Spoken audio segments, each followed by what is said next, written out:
Nah guys, di dalam kotak ini berisi hasil mancing kita ya dari semalam sampai hingga pukul 9 pagi ini. Ya, bersama klub Fishing Udeng King. Wah.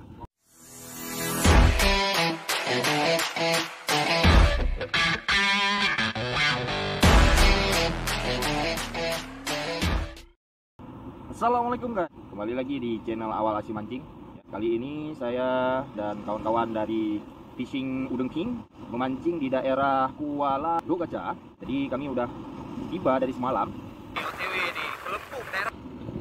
Oke, alhamdulillah. Nyok usaha kamu rakan-rakan dari Ajun. Alhamdulillah. Ujung go kapatah. Nyan. Ujung go kapatah, Bu. Nyan. Anali. Anadu. Oh, anadu. Dah, kapatah. Ya, kapatah. Ya, agak. Oke, right.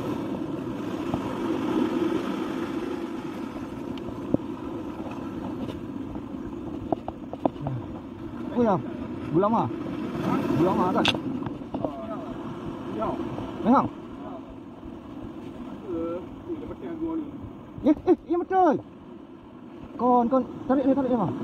Ya Allah, karap. Kita coba menggunakan soft lure ya. Menggunakan jig head. Sekitar 5 gram.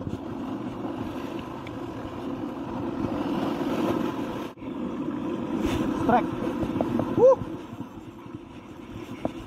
Alhamdulillah. Ramata.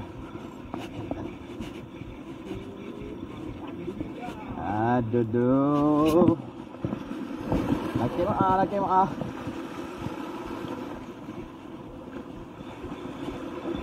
Aduh.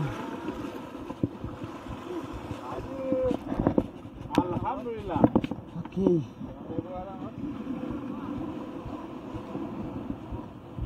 Oh, pada sih.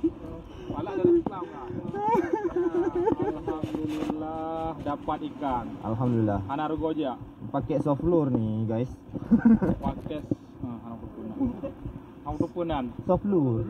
Nah guys, di dalam kotak ini berisi hasil mancing kita ya dari semalam sampai hingga pukul 9 pagi ini. Ya. Wow, luar biasa. Bersama Fishing Udeng King. Wah, ada belanen. Iya. Oke, ikan bulan di sini ikan tarpon ya. Dan di sini belanaknya besar banget. Oh, bukan, ini senangin. Ada apa lagi ini? Nah, ini anaknya dari kakak bibir tebal ini. Ini ayahnya, ini anaknya. Anaknya mencari ayahnya yang sudah dapat duluan. Akhirnya si anak mengikut jejak ayahnya dan mereka bertemu di dalam box ini. Nah, di sini ada merah mata. Oh, di sini ada 2 ya. Wow. Ada lagi tengar. Ini hasil semalam. Kalau yang merah mata ini 2 ini di pagi hari tadi. Oke, itu saja hasil hari ini. Ada 1, 2, 3, 4, 5 ya, 5, 6, 7. Oke, 7 tarpon. 8 yang paling besar ini.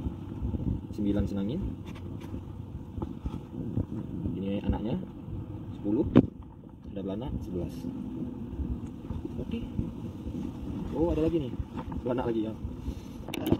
Nah, jadi itu saja sampai di sini mancing kali ini bersama Awal Asik Mancing dan juga klub Fishing Udeng King ya. Nantikan keseruan mancing kami di lain waktu, dan nantikan video-video terbaru saya di channel Awal Asik Mancing. Oke? Dan salam asik mancing.